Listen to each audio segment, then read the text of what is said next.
Hello everyone and welcome to Good Morning Greece, a podcast mini-series presented by Pangolin, the conservation podcast. I'm your host, Jack Baker, and today and yesterday and for the rest of this week, I am going to be coming to you live from the shores of sunny Zakynthos, where I'm going to be telling you about some of the animals, the plants, the flora and fauna of a country which I love so much, which is Greece. Yesterday we talked all about my kind of top 5 ecotourism tips, gave you kind of some ideas of what you can be doing when you're traveling to help make the world a more environmentally friendly place. And today I am back to talk about arguably Greece's most famous species of them all, Caretta caretta, the Loggerhead Sea Turtle. I have been lucky enough to experience these guys quite a few times, and I fall more in love with them every time I see one. They're fantastic, fabulous, incredible creatures that actually link all the way back to the era of the dinosaurs, which maybe is why I love them. I'm a Jurassic Park child at heart, and so maybe that is why I love them so much. Who knows? They've been around for 100 million years, and during that time they have kind of solidified themselves in my heart as a fantastic species that is more than deserving of our protection and our love and our appreciation. So that's why I wanted to tell you about them today. So yes, Caretta caretta, the Loggerhead Sea Turtle, is a hugely important species to Greece, as I've mentioned. It's huge for the tourism industry. It's huge for kind of pulling in people to the country to see them, and it's also important for their environments and their ecosystems. The Loggerhead Sea Turtle is a keystone species, so it's exceptionally important. It means that it kind of helps support everything else in its ecosystem. It helps it kind of stay kind of healthy and functioning, and the reason for that, I didn't actually know until quite recently, is because it crunches up shells and it eats urchins and crabs and all sorts of things like that. When it does that, the calcium powder that it then passes, the other fish and things in the environment eat it, and they therefore kind of go on to benefit from the processes of the sea turtle, which I didn't know, which is really interesting.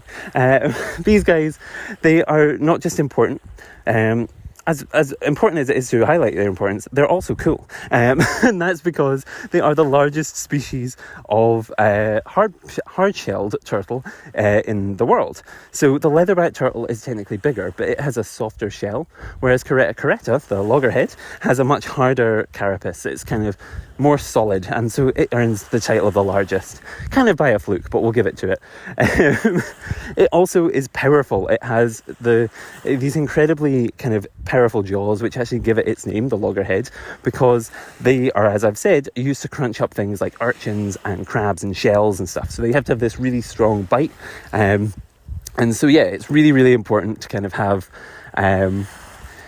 it's really important that they have these to kind of get to their food, and it's given them their name. I don't know. It's very strange to be standing here on a beach talking about turtles to myself. So I kind of lost my train of thought for a second there. Sorry. And then yes, what else is cool about the turtle? Well, the Loggerhead Sea Turtle, 60% of their nesting grounds in the Mediterranean are actually found in Greece, which is why I think it's the perfect species to mention here. They're found actually in the bay that I am standing, in Laggerhead Bay. They will come up onto the shore once a year. The females will pop up onto shore, lay their eggs during the summer months, cover them in sand, and then crawl back into the ocean. And when they do that, a few months later, up will pop the little baby turtles, and they will race towards the sea. A bit like you'll see in the kind of documentaries where they're chased by birds. They will race towards the ocean and try and get out there where they will be nice and safe. So yes, very interesting, stressful morning for them, but once they're out there, they can grow, as I've said, to be one of the biggest and most impressive turtle species in the ocean.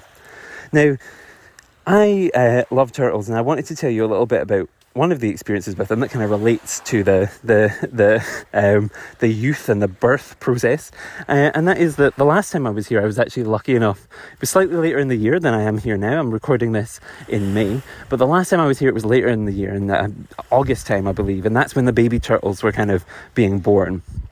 and kind of coming out of their shells and kind of making their way to the surface and running to the ocean and taking their first breaths.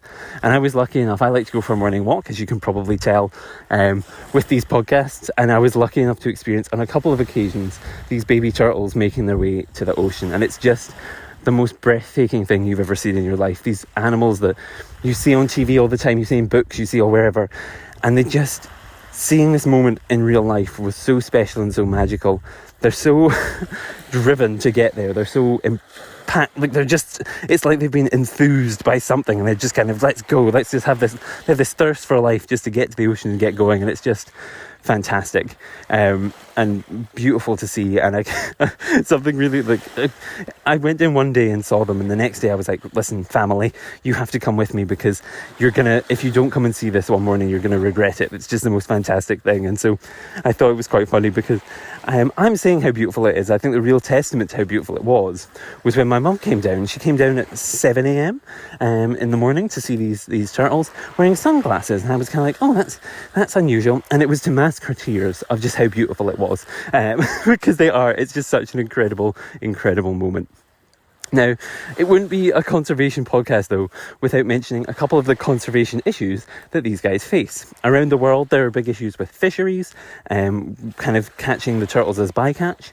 There's also issues with kind of changing temperature.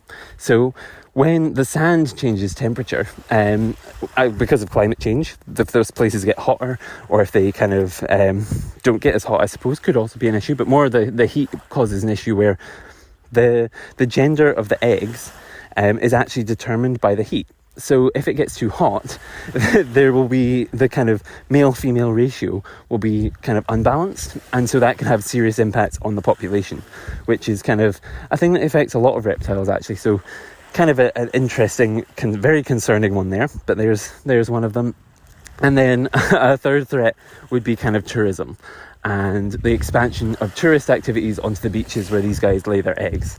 Now, all of these sound very serious, and they are very serious, but there are things that can be done to help prevent them. So for climate change, of course, you can kind of do all of your kind of normal anti-climate change activities. You can make sure to recycle and kind of reduce your carbon footprint and do all that kind of stuff, and just making the effort will help to save the turtles. When you're here to help combat the tourism risk, you want to do your research into kind of what the kind of businesses round about the beach are doing for tourism, and for the turtles to kind of support the businesses that are eco-friendly and kind of helping to protect the sea turtles. You can also kind of make sure and follow any rules when you're on holiday. As I've said, there will be local rules. I said that in the last episode. So you want to make sure and follow them, so you respect the turtle, their nesting grounds and their homes. And in terms of bycatch, you can make sure and only shop from sustainable fisheries. If you're kind of going to eat fish at all, I know a lot of people who listen to the podcast are vegetarian or vegan. So if you are eating fish, make sure to do it sustainably and ethically as well. And I think what's really interesting and intriguing is, like, around the world, there have been things put in place. So you're not fighting this fight alone. There are kind of new fishing techniques being developed to help protect the turtles. There's also kind of new lighting rules coming into effect so that the turtles are not as impacted by the lights along the coastlines where they will kind of lay their eggs. So all sorts of stuff that is going on that will kind of, help to protect these fantastic, wonderful creatures. Yes, I was lucky enough to see one yesterday, actually. We went out on a little boat and up it popped for air, and we were lucky enough to get some photos. Didn't get very good photos because I was too busy, like, distracted and almost in tears about the turtle, but that's not the point. It was still a fantastic, magical experience to actually get to see one once again. I just love them so much. But yeah, that kind of brings us to the end of my chat about turtles. If anyone has any questions, do tweet me or Instagram message, or do whatever you need to do to get in contact and ask away. I'm more than happy to answer them on the next podcast. If you have anything else you want me to cover, you can also shoot me a message about that, and I'll be more than happy to try and cover them. But yeah, for today, that kind of brings us to the end. Thank you all so much for listening once again. I hope you're having a lovely week. I'm having a fabulous week recording this. It's very, very different for me kind of doing it in this style, but I'm really, really enjoying it. And it's been good fun to kind of get out and chat about some of the interesting things that I love to do with conservation while I'm on holiday. As much as it kind of defeats the purpose of a holiday because I should be resting, who cares? I enjoy doing this. And so yes, that brings us to the end. Until next time, guys, I want to say a massive thank you to all of you for listening. You can follow the podcast on Instagram, Twitter, Facebook, as I've said, at Pangolin Podcast, and you can also find us on your podcast streaming service of choice. So if you want to kind of follow us on there, I would be very, very appreciative of that as well. Now, until next time, we've got cheesy outro again. Until next time, goodbye, Greece. Bye.